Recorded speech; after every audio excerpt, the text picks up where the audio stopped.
پاکې او صحي اوبه د هرې ټولنې د روغتیا، هوساینې او دوامدار پرمختګ له مهمو اړتیاوو څخه ګڼل کیږي. د اوبو رسولو د شبکو پراختیا نه یوازې د خلکو ژوند اسانه کوي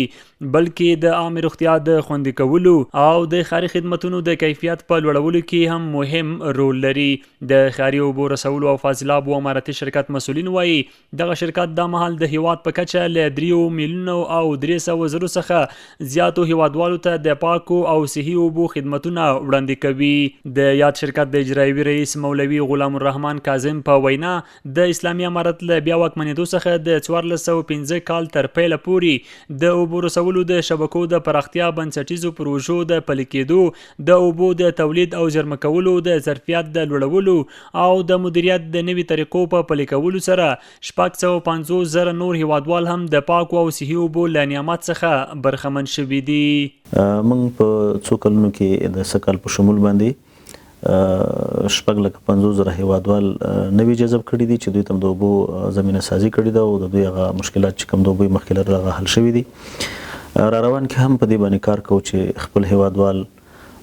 په کابل کې او په ټول افغانستان کې کوم چې د اوبو د نشتوالي سره مخ دي لاسو ګریوان دي چې د دوی مشکلات حل کو، دوی ته زمینه سازي وکړو تر څو پورې د پاکو اوبو نه برخمن شي. نوموړی وایي شرکت د اوبو رسولو د خدمتونو ترڅنګ د پیریدونکو د جغرافیایي موقعیت د ثبت لپاره د جی پی ایس سیستم هم فعال کړی دی.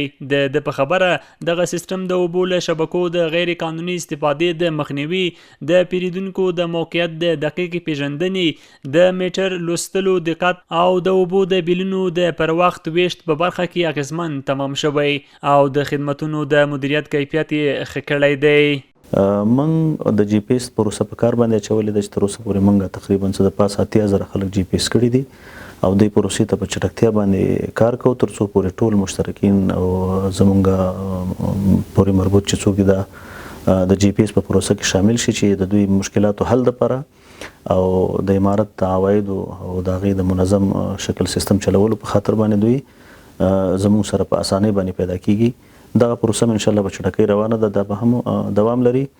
او نو مشترکینو ته د اوبو انتظامات دا به هم دوام لري چې د لړۍ به ان شاء الله په نږدې وختونو کې ډېر لوی تعداد ته ورسیږي. د ښاري اوبو رسولو او فاضلاب اماراتي شرکت مسؤلین وایي د اوبو رسولو د شبکو د پراختیا او د بنسټیزو پروژو د پلي کېدو لړۍ به دوام ولري څو لا ډېر هیوادوال پاکو او صحي اوبو ته لاسرسی ومومي. کارپوهان باور لري د اوبو رسولو د خدمتونو پراختیا د خلکو د ژوند د کیفیت د ښه کېدو، د عامې روغتیا د خوندي کېدو او د هیواد د دوامدار پرمختګ لپاره یو مهم او بنسټیز ګام ګڼل کیږي.